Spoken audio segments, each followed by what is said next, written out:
نبی پاک صلی اللہ تعالی علیہ وسلم کم ناراض ہوتے تھے، لیکن مسلم شریف میں حدیث ہے، کچھ لوگوں نے شکایت لگائی کہ یا رسول اللہ صلی اللہ علیہ وسلم ہماری مسجد کا امام لمبی نماز پڑھاتا ہے۔ کوئی اتنا قابل تعزیر جرم تو نہیں تھا، نماز لمبی پڑھاتا ہے۔ تو مسلم شریف میں ہے کہ اللہ کے محبوب صلی اللہ تعالی علیہ وسلم غضبناک ہوئے، اور لفظ کیا ہے؟ حضور فرمانے لگے میں لوگوں کو دین کے قریب کرتا ہوں، تو دور کرتا ہے۔ فرمایا خود پڑھنی ہو تو جتنی مرضی لمبی پڑھنا، لیکن لوگوں کو مختصر نماز پڑھا تاکہ وہ دین کے قریب آئیں۔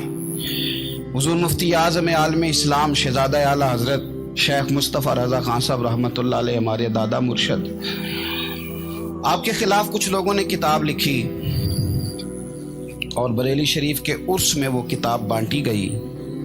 24 صفر کو علماء کی وہاں میٹنگ ہوتی ہے اور ہزاروں علماء اس میں راسخ العلم لوگ وہاں موجود ہوتے ہیں، راسخ العقیدہ۔ حضور مفتی اعظم نے وہ کتاب سامنے رکھی اور کتاب سامنے رکھ کے علماء سے کہا کہ یہ شرعی اعتراض ہے مجھ پر اور یہ اس کا جواب ہے، یہ شرعی اعتراض ہے، یہ اس کا جواب ہے، یہ شرعی اعتراض ہے، یہ اس کا جواب۔ جو شرعی اعتراض تھے ان کے جوابات دے دیے۔ فرمایا کچھ انہوں نے نا اخلاقی اعتراضات کیے ہیں تو میں کسی کی ذات پر اتر کر بات نہیں کرنا چاہتا۔ کچھ انہوں نے ذاتی اعتراضات کیے ہیں، اور جو مہذب قومیں ہوتی ہیں وہ کسی شخص کی شخصیت پر اتر کر، نیچے اتر کر بات نہیں کرتی۔ تو یہ شرعی اعتراضات تھے، یہ جواب ہے۔ تو علماء نے پوچھا کہ حضرت یہ کتاب کب چھپے گی؟ تو آپ فرمانے لگی چھپے گی کوئی نہیں ہے۔ کہ حضور نے آپ کے خلاف لکھا ہے تو آپ کہتے ہیں چھپے گی نہیں، آپ کو بھی تو چھاپنی چاہیے۔ تو آپ فرمانے لگے یار جی انہوں نے لکھا ہے تو کچھ بندے نا اس کتاب کی وجہ سے مجھ سے کٹ کے ان سے جڑ گئے ہیں، تو اب جب ان کا ذہن مجھ سے کٹا ہے، کسی اور کی طرف جڑا ہے، تو اب میں جواب لکھوں گا تو وہاں سے بھی کٹ جائیں گے، تو پھر منتشر ہو جائے گا ان کا ذہن، ہو سکتا ہے کسی گمراہی کی جانب چلے جائیں۔ تو چلو میری ایک ذات ہدف تنقید بنی ہے تو کوئی حرج نہیں، میں نہیں چاہتا کہ میری وجہ سے کچھ لوگوں کا ذہنی نقصان ہو۔ میں لوگوں کو مصطفیٰ کے دین کا پیار دینا چاہتا ہوں، دین سے بیزار نہیں کرنا چاہتا۔ مہربانی فرمائیں، میں نے جمعے میں بھی یوں دونوں ہاتھ باندھ کے کہا تھا تقریر کرنے والوں، نقابت کرنے والوں بس کرو۔ آپ اپنی تقریر چمکانے کے لیے قوم کو تقسیم کر دیتے ہو۔ حق کی بات کے اظہار کا معنی لڑائی تو نہیں ہوتا۔ ہمارے جتنے بزرگ تھے وہ سارے حق کی باتیں کرتے رہے، لیکن اتنا انتشار، اس قدر زیادہ جو ہے وہ تانا زنی، اس قدر زیادہ خوف کا معیار۔ اور میں نے جمعے میں بھی کہا تھا، پھر کہتا ہوں، اس زمانے میں جتنا کو زیادہ شرارتی ہوتا ہے اتنا زیادہ وہ طاقتور ہوتا ہے۔ شریف آدمی شرارتی کا مقابلہ کیسے کرے گا؟ ہم نے شرارتی لوگوں کو مضبوط کر دیا ہے۔ تو دین سے نفرت نہیں دلائیں، لوگوں کو دین کے قریب کریں، لوگوں کو دین کی محبت دلائیں، لوگوں کو دین کے قریب کریں، دین کا ذوق دلائیں، لوگوں کو قریب کریں۔ آج کی بات ہے، ایک دوست بڑی دور سے آیا ہے، آج کی بات بڑی دور سے، تو اس نے مجھ سے آ کے کہا کہ حضرت صاحب اب تو میری حالت یہ ہے کہ میں گناہ کر کر کے تنگ آ گیا ہوں، میرے ارد گرد گناہ کے مواقع رہتے ہیں، میں تنگ آ گیا ہوں، لیکن میں ایک منتشر آدمی ہوں، مجھے ہر وقت کا وسوسہ، ہر وقت کی پریشانی، ہر وقت کی مصیبت۔ وہ کہتا ہے میں جس عالم کے، درویش کے، صوفی کے، مولوی کے قریب جانے لگتا ہوں اس کے خلاف مجھے کوئی نہ کچھ مل جاتی ہے۔ تو دین سچا ہے، کھرا ہے، تو کیا ایسا نہیں ہو سکتا کہ دین پہ عمل کرنے والا بھی کوئی کھرا مل جائے؟ میں جدھر جاتا ہوں مجھے کوئی نہ کوئی اس بندے کے خلاف کہانی مل جاتی ہے۔ تو یاد رکھیں، جب لوگ دینداروں سے نفرت کرتے ہیں تو پھر دین سے نفرت کرنے لگتے ہیں۔ یہ ہم نے تباہی کر دی ہے، ہم نے ظلم کی انتہا کر دی۔ مہربانی فرمائیں، یہ بڑا صاف ستھرا دین ہے، یہ بڑا پارسا دین ہے، یہ بڑا کھرا دین ہے۔ اور یہ جو آپ کو لوگ بتاتے ہیں نا سارے غلط ہو گئے، ایک میں صرف ٹھیک بچا ہوں، تو انہیں بتاؤ تمہاری بات مانے کہ مدینے والے رسول کی بات مانے؟ نبی پاک صلی اللہ علیہ وسلم نے فرمایا میری امت کبھی گمراہی پر جمع نہیں ہوگی، یہ نہیں ہو سکتا کہ ساری گمراہ ہو جائے۔